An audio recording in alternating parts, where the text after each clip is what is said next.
Good afternoon. Today is May 6th, and today I'll continue to be talking about the coronavirus. So the first piece of news that I'd like to talk about is that New York subway system closed for the first time in 115 years since its opening. So it closed from 1 a.m. to 5 a.m. for overnight cleaning, and during this coronavirus pandemic, it really shows how far the pandemic has spread, and the fact that New York is closing the subway system in 150 years does tell a lot. And I think it also, sometimes homeless people have been spending the night just on these trains, and now they're just being basically kicked off and having to going to bus stops and homeless shelters. And while this may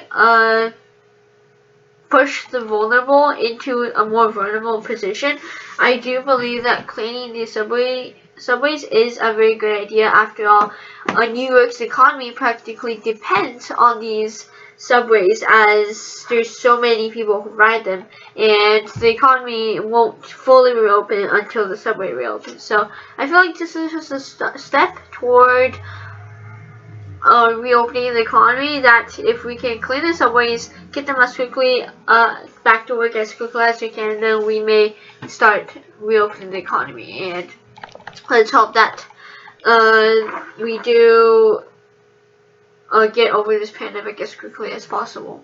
So the second thing that I like to talk about is that there is a new system, a new coronavirus test being developed from a technology called Crispr, and this is an extremely quick test that may cost about $6 for the materials, which is extremely low price, and with mass production it may become even cheaper. So the technology used here is that it will basically have a molecular tag that can lock onto a particular spot in the RNA chain of the virus, and when the tag lands on the DNA, it will send a signal that it has reached the target, so that it shows that the coronavirus is in the body. And this is kind of similar to another old-fashioned way, that PCR of cutting down to a gene and editing it, but here it's obviously much faster. And the second part of this is that it does need a series of reactions in different tubes, which is extremely slow and can slow down the process. However, researchers have figured out how to combine a lot of reactions in a single tube, allowing them to run the test faster and more cheaply. And so this process starts with putting samples in a tube with chemicals that can chew open viruses. The researchers then use an eyedropper-like device to move some of the eye liquid into a second tube containing the CRISPR molecules, which I previously mentioned, sending the signals. And for the reactions to finish, the tubes need to sit in water at 140 degrees Fahrenheit for an hour to see if the coronavirus is present. They use a technique similar to a pregnancy test, where they stack a piece of paper in the tube, and two lines appearing on the paper meant that the coronavirus was present. So mostly this is pretty accurate with testing on samples with COVID-19 patients. And I think that this is a great idea, that we should continue to devise these quick and extremely cheap procedures so that we can reopen the economy faster as we have more tests coming up.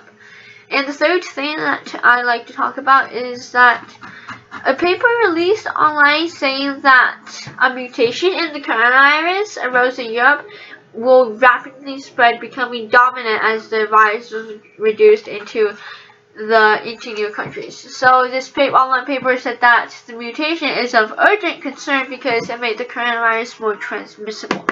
Personally, I think that this is probably not extremely true, because experts in viral revolution are not convinced. Obviously the coronavirus is like the flu, and it has not split into clearly distinct forms. So mutations occur very frequently in viruses, where they basically change a bit of the genetic material, and viruses produce many mutants every time they infect a cell. So many of the mutations aren't useful to the virus, but disabling it rather than helping it proliferate. And there are a few mutations that would benefit the virus, but they have very little effect one way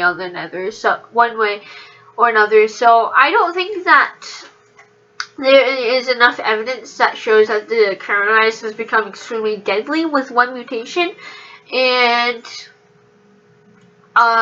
there's not enough evidence that says that it could claim to be more transmissible for the virus. And power for mutation to arise must have gone through a long time, and personally I think that the coronavirus is not as mutating as quickly as some people in the paper say. That's it. Thank you for listening, and have a good day. Thank you.